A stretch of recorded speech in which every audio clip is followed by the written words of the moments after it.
frog could actually tell you if you were pregnant. Before you could walk into a store, buy a stick, pee on it, and know the answers of if you're pregnant in minutes, how exactly were women testing for pregnancy back then? You didn't ask me, but I'll tell you because I went looking. So let's go back all the way, and I mean all the way back to ancient Egypt, around 1350 BCE. So one of the earliest written pregnancy tests involved something you probably wouldn't expect: wheat and barley. So a woman would urinate on wheat, on the wheat and the barley for several days, and if it starts to germinate or to grow, it detected that the woman was pregnant. And it did not end there. So they also believed that if the barley grew, then the woman was carrying a boy, and if the wheat grew, the woman was pregnant with a girl.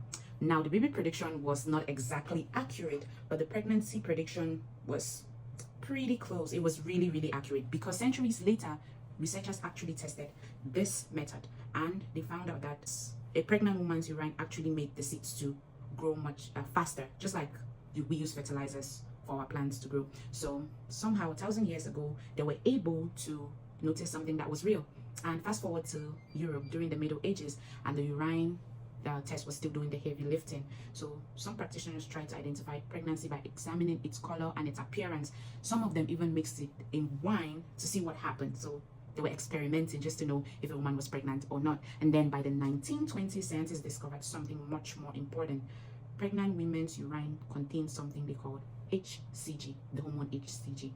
And once they figured that out, pregnancy testing became much more easy. But then there was a small problem, because if they believed that a woman was pregnant, they would take her urine and inject it.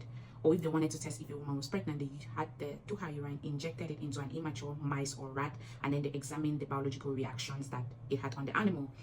Well, I thought that this was the end of it, but then they decided to bring the frog. So let's meet the frog. So later, pregnancy tests use certain frogs, because they also noticed that the hormones in pregnant women's urine actually triggered a biological response in the frogs. So yes, at one point in history, a frog could actually tell you if you were pregnant.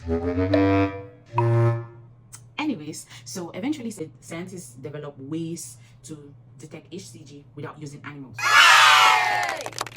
And by the late 1970s, women in the US could officially test for pregnancy from the comfort of their home, which is what we're currently doing today. So the next time you're standing in your bathroom or in your living room waiting for those 2 lines to come, just remember that nobody has to go get a frog to come tell you if you're pregnant or not. And so now you know. I hope you liked it.